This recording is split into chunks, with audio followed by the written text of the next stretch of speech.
Good morning. You're listening to Retake Our Democracy, a 30-minute weekly show that airs at 8:30 a.m. each Saturday morning on KSFR 101.1 FM, your Santa Fe public radio station. And I'm Paul Gibson, the host of Retake Our Democracy. And by the way, when this airs, we will have entered our 5th year of broadcasting. So, woohoo. Today, I'm going to be speaking with Angela Merkert, the Executive Director of the Alliance for Local Economic Prosperity, the organization who has coordinated the development of the bill to create a state public bank. And you have two companion bills, Angela, and we'll be talking about both of them. SB 313 and HB 236, one Senate version and one House version. And we'll get to our discussion of the bills and what you're hearing from legislators in just a moment. First, I want to remind our listeners that right now, Retake is focusing heavily on the Roundhouse. And that means both in our blog and in our radio show. So last week, we interviewed Mariel Nanasi, Executive Director of New Energy Economy, and we discussed local SB 83, Local Choice Energy, and the bill to amend the 2019 Energy Transition Act. And that radio show is available on our website. The week before that, I spoke with Maya Van Rossum.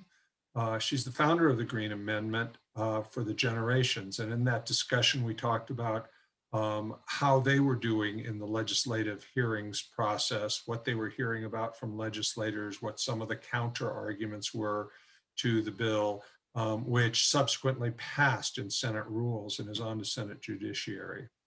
In the process of doing that show, though, we discovered how the radio show could be used to outline concerns about other bills we are supporting.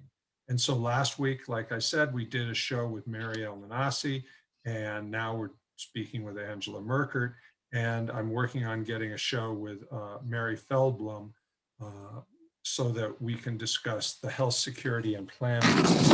And in all of these instances, the Roundhouse is running at a rapid pace.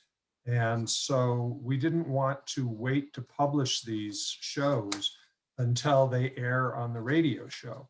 So we are, as soon as we record these shows, we are airing them on, we're publishing them in our posts and putting it on our website. So you will be able to see this interview, or you will have, hopefully you will have seen this interview by the time it airs on KSFR. So, but if you are listening to it today and you're driving around town, you can't catch all of it, go to retakeourdemocracy.org and hover over the Actions and Events page and click on Retake Conversations. And today's interview with Angela will be there along with the others we've done over the past 10 months. We'll get to our conversation with Angela in just one second, but we do want to make a couple of very brief announcements. The first is to acknowledge that we're conducting this interview on stolen Tewa land, and we want to thank our Tewa neighbors for being such good stewards of that land. And then I also want to remind you that Retake has a 2021 legislative strategy and 20 transformational bills and 18 priority bills for which we are advocating. And we started that advocacy work the day after the general election. So just go to retakeourdemocracy.org, click on the New Mexico legislation on the homepage menu bar, and it'll take you to a page that has all kinds of information about the bills we support and how you can advocate effectively.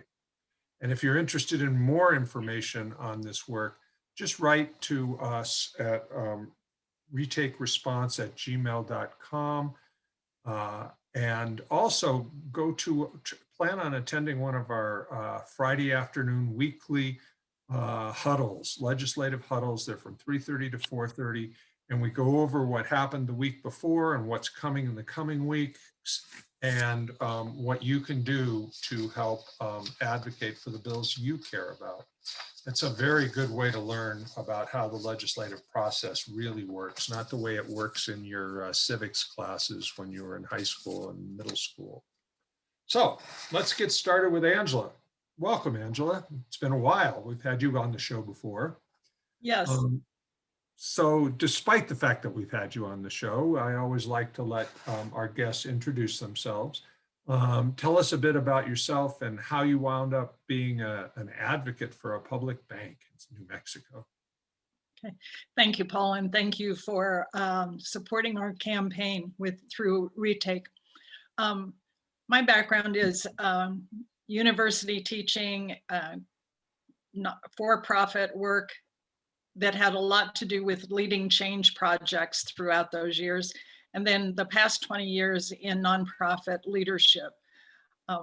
I've had 15 years living here in New Mexico, and throughout all of this time, I've had a strong interest in and activism in social and economic justice. And the public banking initiative struck those chords, and I've been engaged in it in some form or fashion for the last 8 years. Yeah, I think you joined about when Roxanne and I did. It was the first thing we even attended was a town hall with Richard Wolf on the public banking.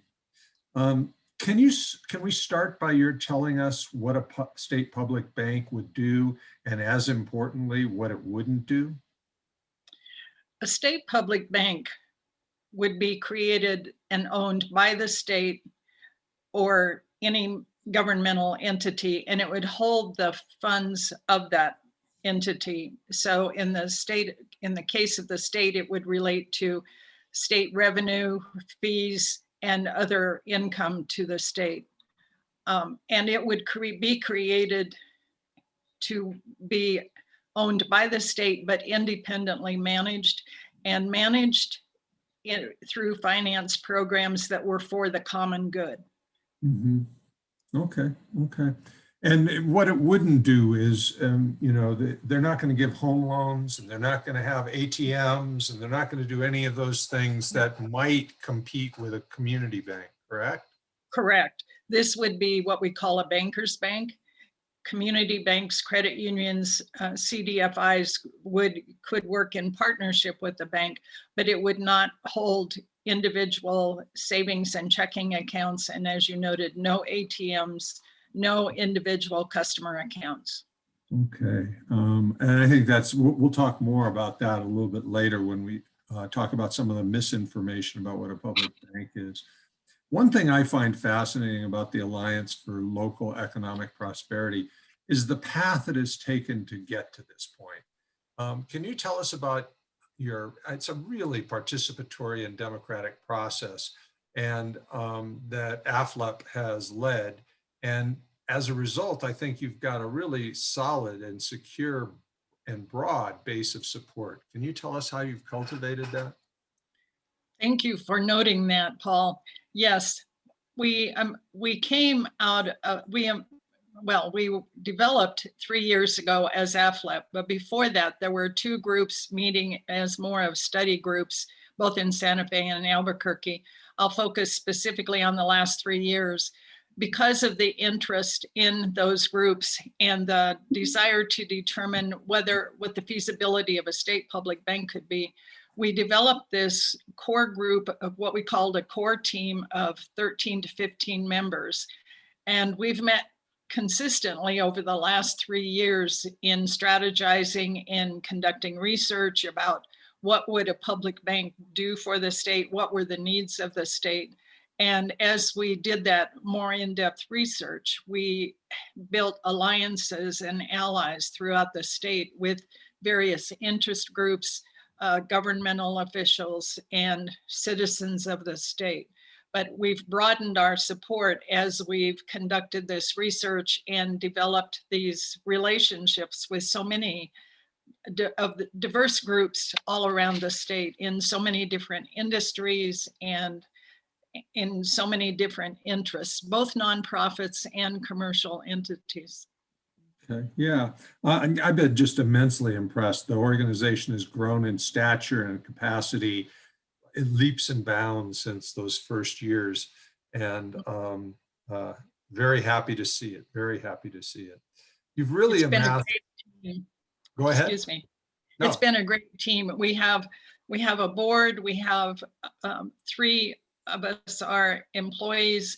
We have this core team now of about 15 plus, but we have so many allies that we're connected to as well, who are supporters and help us make the connections with so many people. So it really has been a spreading network. I like to think about a spider web, and we just keep expanding it further out into the state. Okay. So you've really amassed broad and deep support, as you just described. But despite that work, there are folks who still misunderstand what the bill would do and what it wouldn't do. Can we start by the charges from the community banking lobby and their feelings that a state bank would compete with them? I understand that the reverse is true. Can you fill us in on that? Certainly, and I appreciate the opportunity to do so. The bill calls for partnership in lending with the community banks and the credit unions, in contrast to what's being stated that we would be in competition with them. Number one, we want to help strengthen and expand the work of the community banks by the additional lending capacity that would be available through those partnership loans. The other facet, though, is that we wouldn't be requiring or expecting municipalities or counties to deposit their funds in the state bank. They would have that option, but it wouldn't be a takeaway from the community banks, because the community banks are already limited by what they hold in collateral. There are some regulatory requirements that both the governmental entities have, as well as their own regulatory agencies for the banks. So it's not as though we would be taking away those deposits. They'd be limited in the amount that they could have deposited in the first place. Okay. They're also saying that we need funds for COVID-19 issues and support of our businesses, which is absolutely true. This is not a takeaway, though. It's rather a movement of investment of a small portion of state investment funds from the severance tax fund, moving that from an investment there into an investment to capitalize the bank, and then deposits that are already held in Wall Street banks by the state. And any one day that can be anywhere from $3 to $9 billion. We're talking about moving 50 million of one of the deposits in one of those Wall Street banks to become the deposit foundation of the state bank. So as you can hear, those are movement of funds. They're not appropriation of new funds that would be takeaway from any of the pandemic support. Right. And from what I understand, I think that the 50 million is kind of a modest initial deposit. And I would suspect that the plan is to expand the deposits as the efficacy of the public bank becomes clear. That is the intention, definitely. Okay. Also, we'd be expected, per the legislation, to follow the regulatory requirements of the Federal Deposit Insurance Corporation, even though their insurance coverage up to $250,000 would be far below what the holdings of the bank would be. But the single depository of the bank would be the state. So we would be following both the chartering requirements of the state of New Mexico, as well as the regulatory requirements of the FDIC. So it's not as though there would be no limitations or restrictions or challenges there. The other factor that's come up has been the anti-donation clause, and that is not applicable at all, because there's no way that the bank is giving away money. It's not making grants, it's making loans. So that's providing a service which is allowable in the anti-donation clause. So the services rendered are the lending ability, and then what comes back is payment of the loan along with interest. So there's no giveaway there, and no challenge to the anti-donation clause. Okay. And because there'd be we'd be following all of these regulatory requirements, there would also be access to the Federal Reserve for overnight depository and access to the Fed for what now are 0.25% lending, if that would be required. And the precedent has been set. Bank of North Dakota has access to the Fed, and the Public Bank of Samoa over a 2-year period has now been given access to the Fed, and that's considered precedent setting for future public banks. Okay, that's interesting. I didn't know that about Samoa. We're going to have to take a little break, and you can prepare for the next question, Angela. I'm going to want to know a couple of examples of how a public bank could partner with community banks and leverage their resources rather than compete with their efforts. But first, I have to remind our listeners that they're listening to KSFR 101.1 FM, Retake Our Democracy. And KSFR is the public radio station of Santa Fe, and they don't operate for free. I mean, the hosts like myself, most of the hosts are volunteers, and we don't have fancy producers organizing our shows.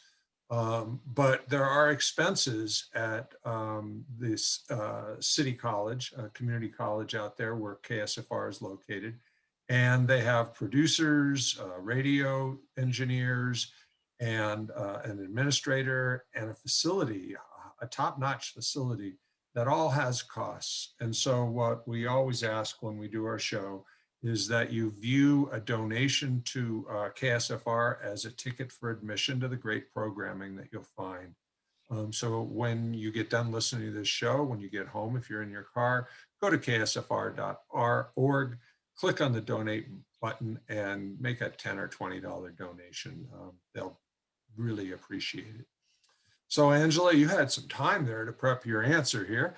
And so can you tell us, 1 or 2 examples of how a public bank could really expand the impact of a community bank?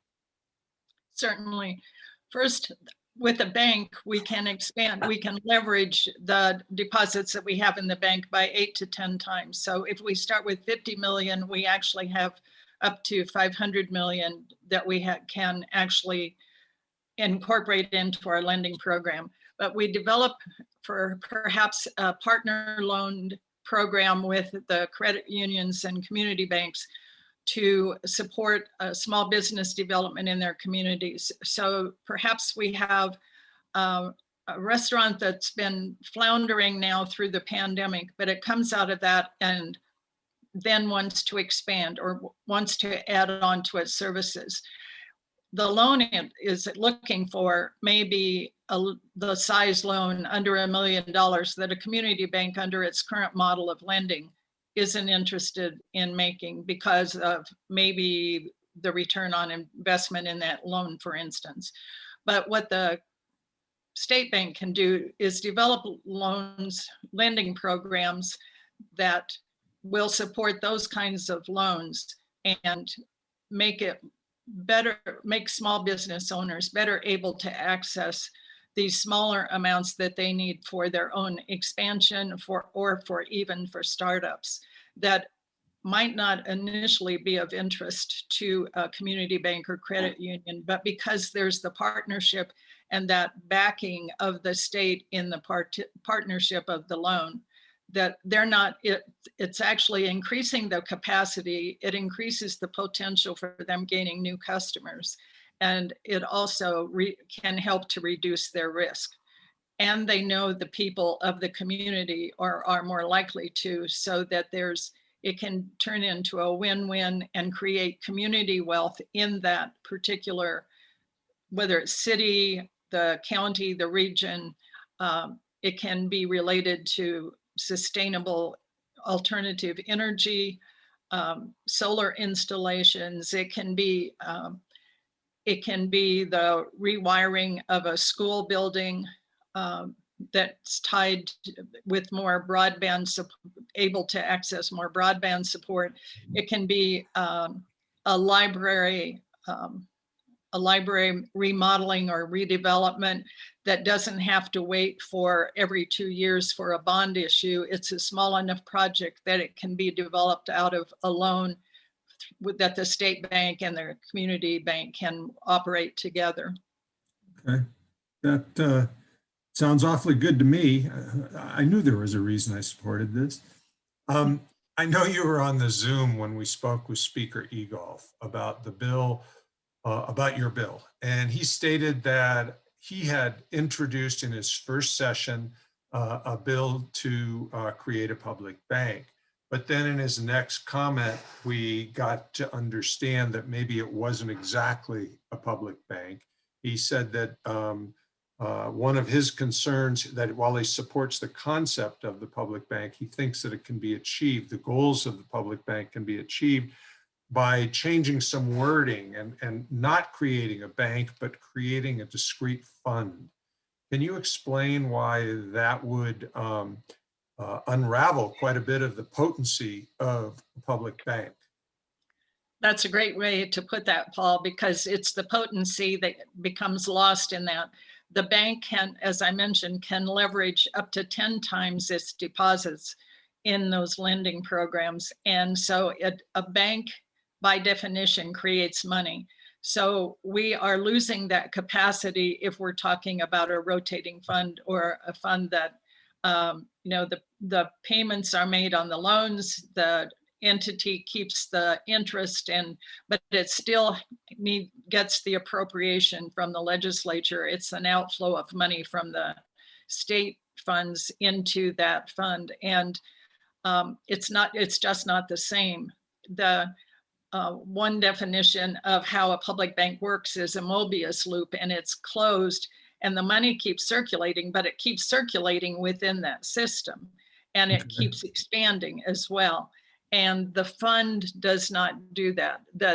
It's such a sharp distinction between that fund that needs annual appropriations versus the public bank, which may receive incremental increases, and we hope it will, due to its the integrity and effectiveness of it, so that it becomes, over time, in 10 and 15 years, it could become the major depository for the state funds. But it's not the same as a fund. Yeah, and the way I think about it, Legislative Investment Council has a pile of funds and they could lend it for investment, but they don't have that capacity to leverage what you can. And so actually by putting a bigger chunk of Legislative Investment Council funds in your bank, in the bank, once it's created and establishes a track record, it maximizes the state's capacity to invest 10 times, correct? Correct. Okay. Sounds like a good idea, listeners. The bill calls for the formation of a nonpartisan board to oversee and guide the public bank. So it's not going to be run by the legislature or the governor. The idea behind this is it would create a buffer between bank operations and partisan politics. But the bill calls for half the members of the board to be appointed by the governor and half by the Legislative Council. Are you worried that those appointed may not really be all that bipartisan? I have concerns, but I'm not worried, because I intend, and we intend to keep tracking this and be influencers in the selection, including the recruitment of the people. We have begun the development of the qualifications for those folks, and the board members would include people with both past strong, proven records of investment, finance, prior banking experience of institutions at least the size of the starting point of the bank. And it would also include community development people, people who have had experience in various initiatives in the state that have had significant dollar management experience, but they would be equal members with the investment and finance people on that board. So we think that there's a strong balance there that will support. in addition to members of the CEO of the NMFA, the the Secretary of the Economic Development Department, and the State Treasurer. At least for starters, we think we included them because we felt that with their participation on the board and that they could, we could get both buy-in from them as well as help to see that the strength of the board was focused on really working for the public good and expanding this economic development and community economic development, including the rural emphasis on the board. Okay, okay. You know, I had a follow-up question on that, but I want to keep this to 30 minutes, so we're going to skip over that. My concern there was, how do you prevent the bank from being you obviously have to, I'm going into the question anyway. You obviously have to have people with banking expertise to manage a bank, but those aren't people we typically associate with being like grassroots advocates or, you know, small business development folks. How do you ensure that the bank doesn't get hijacked by big business instead of expanding small and rural business? Well, we keep paying attention to how the board is selected and how it's made up, and also the management team that the board selects. And also through the legislature, there will be oversight and review of the bank's operations. So we believe that there are multiple points where we can influence and be paying attention to what's going on with the bank and how decisions are being made. And that in part starts with the orientation of, say, the management team and the CEO, that it's someone with strong banking experience. At the same time, there's a strong civil servant component to that person's past work as well. Okay. It's not someone who is looking for a job as a stepping stone to Wall Street with big bonuses and that kind of orientation. Their mission is also it's different. Okay. Well, you've got about 2 minutes, maybe a little less, to answer this question. In fact, 1 minute. All bills have committee paths, and while you know your path, neither of your bills have been assigned to a hearing yet. Are you concerned about this? And in a related question, do you see any landmines out there? The bills were filed about 10 days ago, and we are making strong outreach to committee chairs and to members of those committees to get them scheduled, as are our sponsors. So we're feeling pretty good about getting them scheduled. And also with all of the interest that's built up. Any obstacles, it's going to be, one of them is with the federal influx of dollars, there are some legislators saying, well, why do we need this money when we have all of this other money for economic development? And we're saying, but this is a long-term investment, not just to take care of today. And oh, by the way, today we're not even addressing all of the needs that are out there. So that's one of the barriers that we see, but we think we can address it. We think that it's the time and the place for the state to add a public bank to the state's finance system in order to increase the capacity for us to be able to really add support for our state's community development, you know, keep New Mexico revenue safe, local, and working.